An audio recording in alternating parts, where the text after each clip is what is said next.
Hello everybody, hope you're all doing well. My name is Steven and this is the Storytime channel. First things first, a big congratulations to last week's giveaway winner, Chicken Hound. And as always, I do a giveaway every single week, so if you're interested in entering, I'll tell you exactly how to enter later on in the video. But today we have some malicious compliance stories, and our first story of the day is by Rambo Robertson's 20. You want me to pour cold water to melt the ice? Background. When I was 16 while working as a bagger in a grocery store, we got a new manager. We will call her Elisa. Elisa had a very I'm right, you're wrong attitude. She didn't care if she was in the wrong, but you better do what she told you until she changed her mind. If you spoke out against her, you would end up on her crap list and she would do her best to get you fired. Story. Generally, the bagger is the lowest position in a store. We collect carts from the lot, put away items, stock, clean, bag, and somehow we are always at fault. Cue Elisa. I had an early shift. Clocked in, started morning duties, and I heard on the loudspeaker, OP, please come up to aisle 6. Frozen aisle, seafood. Edit, this is an oval-shaped, open-air freezer at the end of the aisle. 6 compartments, about 20 feet long in total. 1 compartment on each end, 2 in between on each side. About 2 feet deep under the aluminum panels with fans facing out from the center. Drainage in the bottom. Freezing air blows out vents onto the merchandise above. Drainage compartments eventually clog with ice over time. I came in and Elisa gives me a smile and asks me to grab a bucket and scrub brush. I was going to pull up the bottom aluminum floor panels at the bottom of the freezer and melt the ice that accumulates around the fans. It should take no longer than 30 minutes, she said. Make sure you use cold water since we don't want the temperature sensors to go off. Anything over 42 degrees Fahrenheit will set them off and corporate would call. I say, let me make sure I have this right. You would like me to fill the bucket with cold water and pour it on the ice in the freezer while the freezer is at 19 degrees Fahrenheit? Stares at me like I'm stupid. I inform her it isn't going to work. The water will freeze and just create a mound of ice. I suggest using hot or practically boiling water while watching the temperature. Elisa gives me a firm no and the threat of writing me up if I disobey. The start of the malicious compliance begins. I've already figured that no matter what I do, I'm likely to be in trouble. To get the water, I had to fill it in the meat department sink. The meat manager asked what I was up to, and I told the story with all the details. Meat manager is scratching his head and he heads over to call Elisa. She confirms and I hear a bit of arguing. Meat manager comes back, gives me a smile and says to do as I was told. He'd back me up.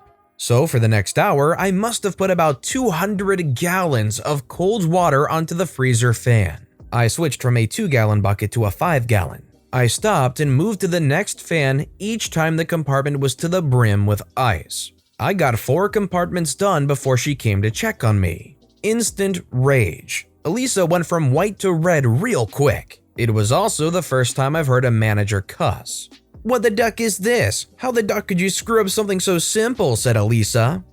I said I did exactly what you told me to. I took buckets of cold water and poured them on the ice around the fans. Right as she said she was going to write me up, the meat manager came over after hearing her cussing. The meat manager saw the ice-filled compartments and mentioned that I should have used hot water. This sent Elisa over the edge. Up to my office now, you're being written up. The meat manager did what he said he'd do. He stuck up for me. Meat manager mentioned that he double-checked with her what she wanted me to do, and I was complying with her instructions. She went silent for a moment and it was like her head was going to pop off. She just took a deep breath and muttered out, "Fix it," and walked away. The meat manager gave me an extended industrial hose hooked up to the hot water. The water in meat department can get up to 140 degrees Fahrenheit to kill bacteria. The ice was gone in 15 minutes, and since apparently the freezer temperature measured as a whole, it never went above 34 degrees Fahrenheit. Elisa avoided me for over a week afterward. I knew I was on her crap list, and for the next 8 months, she tried to write me up for the most pitiful reasons.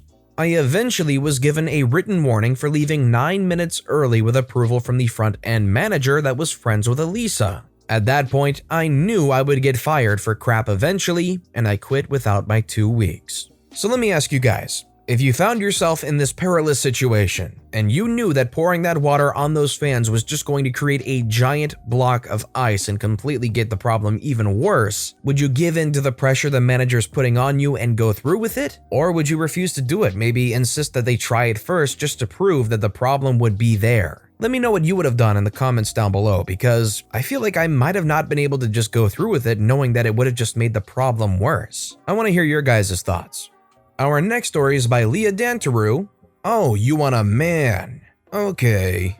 I work in a field that is dominated by men. In fact, in my office of 30-ish people, only 3 of us are female. My direct boss, one of our QA reps, and myself. My job is a mix of technical support and customer service in a niche industry, and I have worked at my company for nearly 15 years doing the same job. Small company and not a lot of room to move as we tend to stick around. We deal with clients worldwide, and my department consists of 6 people. Generally, we have 2 to 3 on phones at any given time, 1 on chat and the other 2 working on different queues. At least 2 to 3 times a week, I am mistaken by clients as the secretary and asked to be transferred to tech support. My standard response is, I am part of tech support, what can I help you with today? And they are happy to work with me. Occasionally, maybe once every couple of years, someone will tell me they want to talk to a male or more senior rep. My boss is fine with me accommodating these requests as long as we don't have a queue. On this particular day, we had me and our newest team member who had been with the company maybe a year at this point. He's now been with the company over 5 years. 2 of our team members had the day off, and it was later in the day, so the third person had finished their shift and gone home. It was busy and we had a bit of a queue, and the new guy had a pretty difficult issue that he had been on call for about 30 minutes. It was also when our management had their off-site, so we literally had no management in the office. I answer a call. Thank you for calling company support. This is OP. Can I get your name or account number? Can you transfer me to support? I am in support. How can I help you today? Transfer me to a man. Women don't work in support. I'm sorry, sir. All our other representatives are on calls right now. How can I assist you today? Client hangs up. I take the next 2 calls, no issue. The third call is the same caller. Thank you for calling company support. This is OP. Can I get your name or account number? Can you transfer me to support? I am in support. The client hangs up before I can offer to assist him again. I take another 2 calls, all the meanwhile helping the new guy where I can, as he's now about an hour on the call. Next call, yup, the same guy. Thank you for calling company support. This is OP. Can I get your name or account number? Can you transfer me to support? I am in support. How can I help you today? Transfer me to a man. Women don't work in support. I'm sorry, sir. All our other representatives are on calls right now. I am not working with a woman. I want your manager. I'm sorry, the manager is not in her office at this time. No, I want a male manager. I'm sorry, all the managers are away from their desks in a meeting at this time. I can request that one call you back when they are available. The client hangs up. At this point, the queue is clear and I continue to help the new guy with his issue. 5 minutes later, I get a call. It's the same guy. Thank you for calling company support. This is OP. Can I get your name or account number? Can you transfer me to support? I am in support. How can I help you today? Client hangs up. Immediately, he calls back and I answer again. We have caller ID so I can see it's the same guy. Thank you for calling company support. This is OP. Can I get your name or account number? He hangs up. This repeats about 6 times before I think he finally gave up. The new guy and I are close to fixing his client's issue. Maybe 10 minutes have passed since the guy stopped calling when he calls back. Thank you for calling company support. This is OP. Can I get your name or account number? Is there a male available yet? The new guy fixes the issue and hangs up, offers to take the call. Yes, one moment while I transfer you to another rep. Finally. I transfer the call and the new guy answers. The client's issue is rather difficult, and after 5 minutes, he asks for a more senior rep as the new guy doesn't know what he's doing. Client's words, not mine. The new guy looks at me and mouths, he wants a senior rep, to which I nod and he transfers the call back to me. Thank you for calling company support. This is OP. Can I get your name or account number? I asked for a senior rep, not a female. Sir, I am the senior rep available right now. I've been with the company for over 10 years. Obviously, I know what I'm doing, or I wouldn't still work here. The client reluctantly allows me to assist him, and it took me less than 15 minutes to get him going again, as it was an issue we knew about with the version released when I started. And as the new guy never dealt with the older versions, he was still learning the legacy protocols.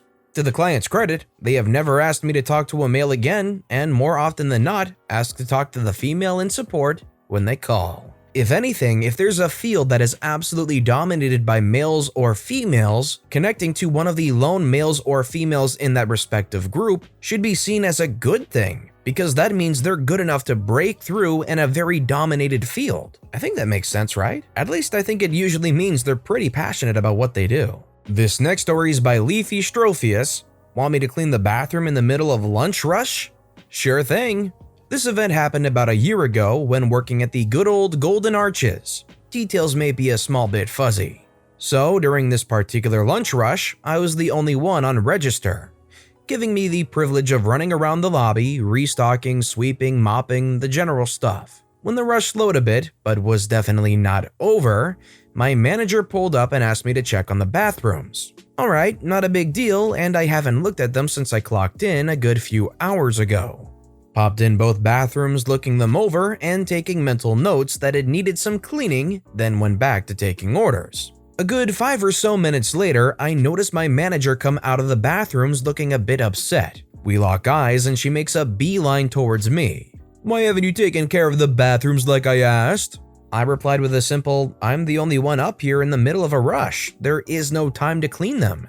She did not like that and angrily tells me to grab a bucket with bleach and scrub the bathrooms until they were spotless. My post would be covered by one of the other managers on duty. Alright, fine. I'll make them spotless.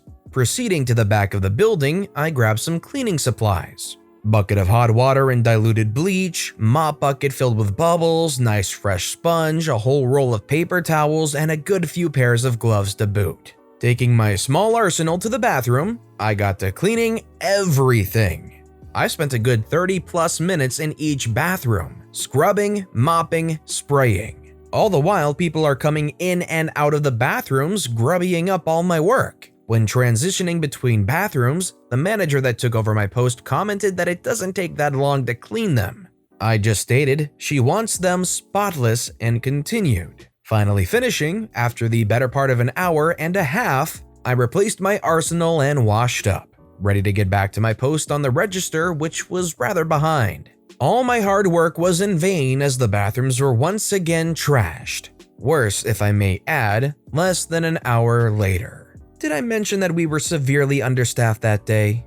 That's just bad management. Honestly, if you're that bad at managing, you should probably just let the employees do their own thing because they'll probably manage the place better than you've been doing it. I don't understand in any way why you would be in the bathroom cleaning it up during lunch rush. So quickly now, I want to explain just how to enter the giveaway. All you need to do is leave a comment on this video relevant to something you saw or heard or liked in any story in that video. That's it, you're entered. But it applies to every single video we upload this week. So to get the best odds at winning the $30 Amazon gift card giveaway, you'll want to leave a comment relating to any of those videos all week long. On Sunday, after the last video has gone out, I'll pick one comment at random and let you know on the following Monday who has won, and then it starts all over again. So make sure you leave a relevant comment on this video and additionally every video I upload this week for the absolute best chance to win. And while you're at it, why don't you go ahead and give the videos a like too, because it helps more than you could imagine. And our final story of the day is by Greenveins. Document everything? Sure, no problem. My now ex-boss had someone write up sexual harassment papers against him. He told some of us in the office to start documenting everything he was doing for a week because he was going to prove she was just over-exaggerating his jokes. It was like he watched an episode of The Office and got the bright idea to have a select few record his daily activities for a week, but he knew he was being documented, so obviously he was going to be on his best behavior. Nothing ever happened, but I knew he would go back to his old ways eventually. I myself was getting tired of having him comment on my appearance. If I had a buttoned-up shirt, he would say, "Do us a favor and let the girls breathe. We're about empowerment here."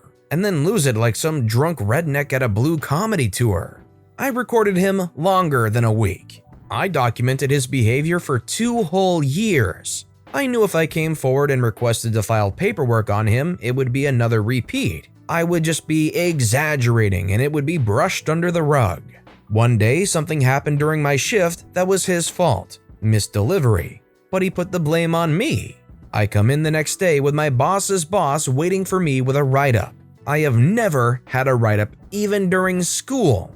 Not gonna lie, I became visibly upset. I was crying at 5:30 in the morning because I was just so tired of the BS. The boss sat and talked with me. After a while, he point blank just asked me, "Has he ever said anything or done anything inappropriate to you or to another coworker?" It was like he knew my boss was a jerk. Apparently, they needed more than just verbal accusation to fire him, or so he said. He implied that if someone were to come forward with proof, it would be easier for the higher-ups to investigate. I told him I've been documenting his behavior and could provide the proof that they needed. They fired him almost immediately. He's not allowed on the property anymore. You know how gossip goes, but I heard that someone else came forward with a video and they had concerns over our boss just sitting in his car in between shifts and following his employees home. I believe it. One night way after his shift ended, he somehow got behind me and rode my car's butt to the gas station with his brights on. I was fully prepared to fight someone at a country gas station, but then he emerged laughing and said, "It was only a joke, I'm just messing." So yeah, freaking weirdo. I don't think getting fired and being barred from going onto the property anymore is a fitting thing for them.